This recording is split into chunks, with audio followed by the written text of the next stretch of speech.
This loan hack feels illegal, and honestly, it probably should be. Most people are drowning in debt, making minimum payments, and losing thousands in interest.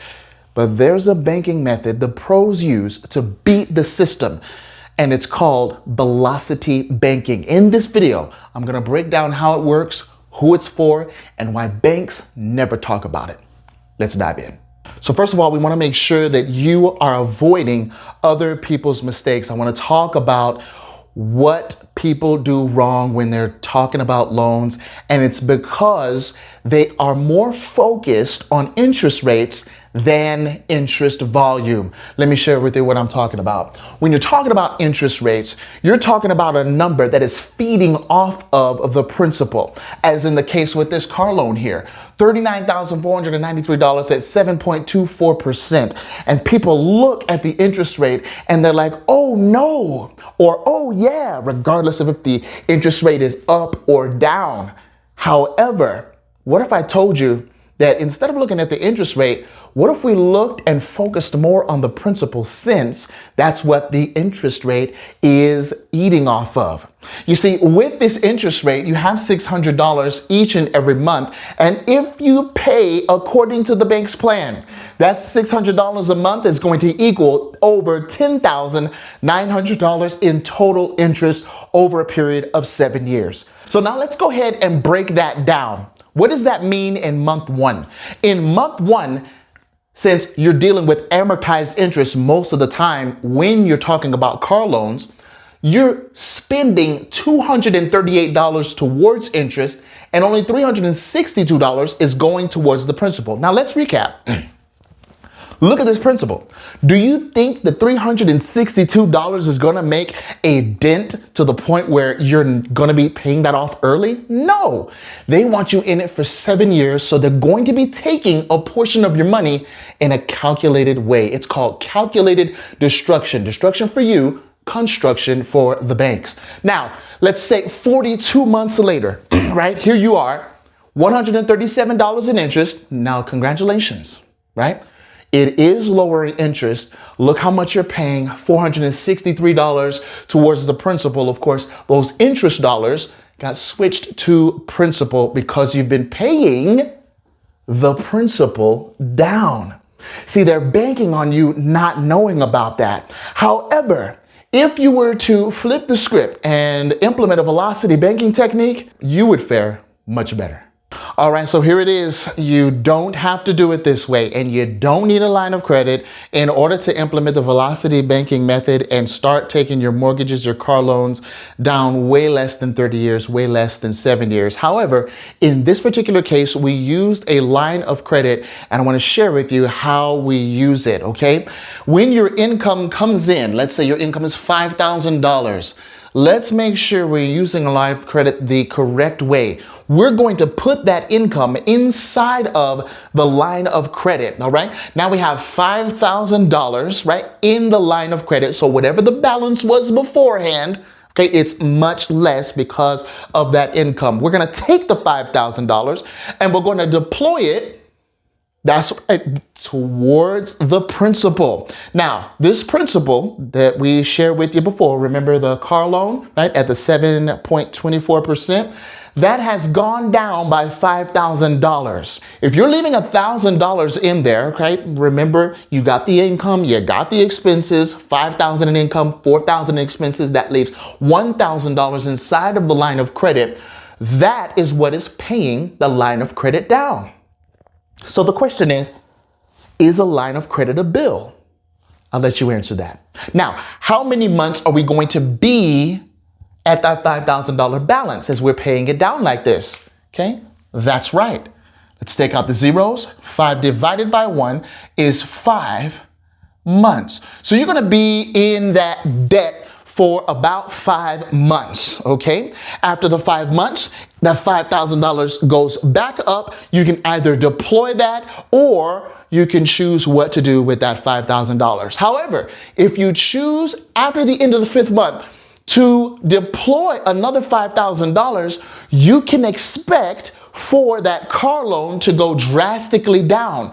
You're not going to take 7 years to pay it off. It's going to be like 2 years, right? Maybe 2.5, because some things got in the way on your end, whatever it is, right? But the estimated savings is $8,148, and your total interest that you would pay, $2,817. Why? Because you are focused on the principal, knocking that principal out. You're doing what most people won't do. Now, I know the question becomes, wait a minute, CJ.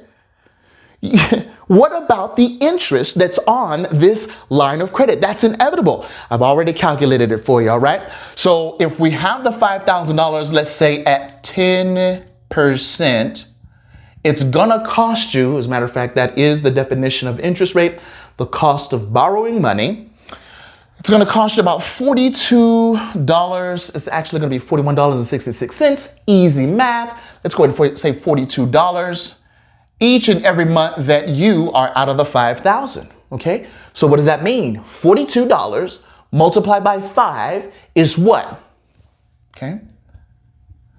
$220. So it's going to cost you $220. So would you rather save $8,148, right, and pay total interest of $2,817, or would you just rather pay all of the over $10,900 on the bank's plan? The choice is yours. You know, the other thing that the banks love is minimum payments. You know, Klarna and others, they love providing you with minimum payments. I think they even have financing on DoorDash. But do you know why? Because of the interest. And let me show you something. This credit card here, $10,664 at 22.24%. They are taking $197 of the $304 each month in that minimum payment. They're applying the $197 towards their bank accounts. Okay, the principal, okay, you do have a little bit going towards the principal, $107. And I will never forget, and this is a true story, guys. A lady had $3,500 in balance, and she was only placing $5 towards interest. I think the minimum payment was like $25 or $35. And I was like, wait a minute. And we did the calculations. We could not believe it. So please make sure you're paying the appropriate amount when it comes to credit cards, all right? Because they make money off of you 3 ways. Do you know those 3 ways? Let's go through them real quick. Of course, it's going to be the minimum monthly payment, the interest rate, and then the statement due date. Guess where they want you to pay? Statement date or due date?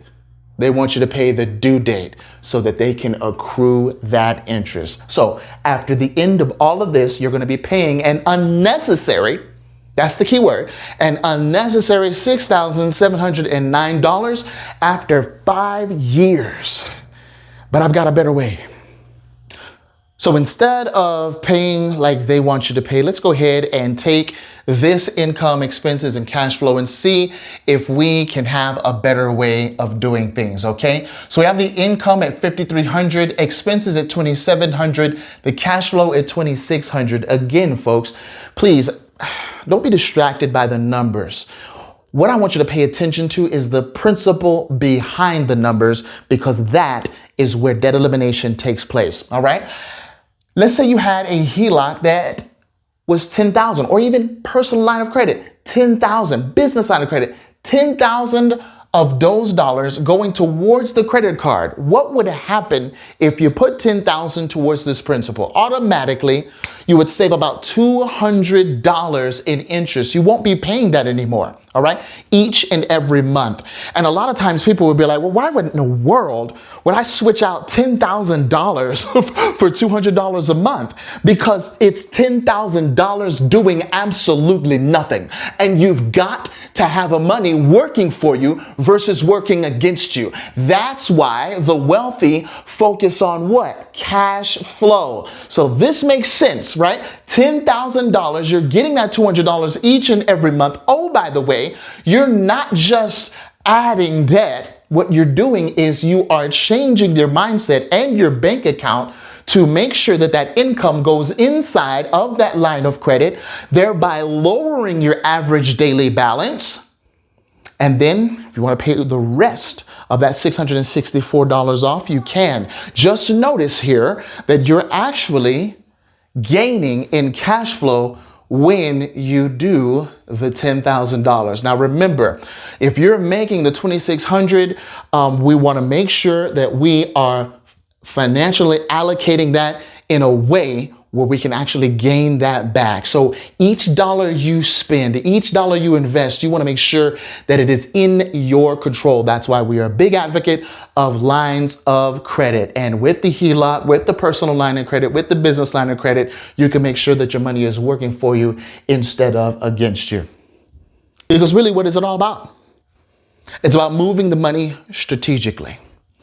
If you have a line of credit that fits your criteria, right? Make sure it's a lower in interest rate. Even if you have a higher interest rate, make sure that you are adding correctly. Because remember, there's a difference between a credit card simple interest and a mortgage or car loan amortized interest. Okay, simple interest will beat it each and every time, because on the amortized interest, they can actually legally say that this mortgage is 6% or this mortgage is 7%. Oh, wow, only 7%? No, it's way more than 7%. And the proof is in how much you'll pay after the end of 30 years, after the end of 40 years. I was actually talking to a friend of mine and he was like, CJ, I would actually make sure that people got 40-year mortgages. Why?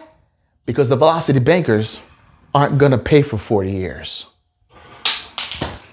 In as little as 5 to 11 years. All right, folks, I want you to know that there's a much better way to do everything, but especially when it comes to moving your money. So use these banking tools correctly. CPAs and bankers, they don't get trained to see this. And this is the banks, right? This is the math that the banks hope you never see, right? If you have any questions or you need to see a more in-depth video, please check on this one. And folks, God bless you, and we'll see you soon.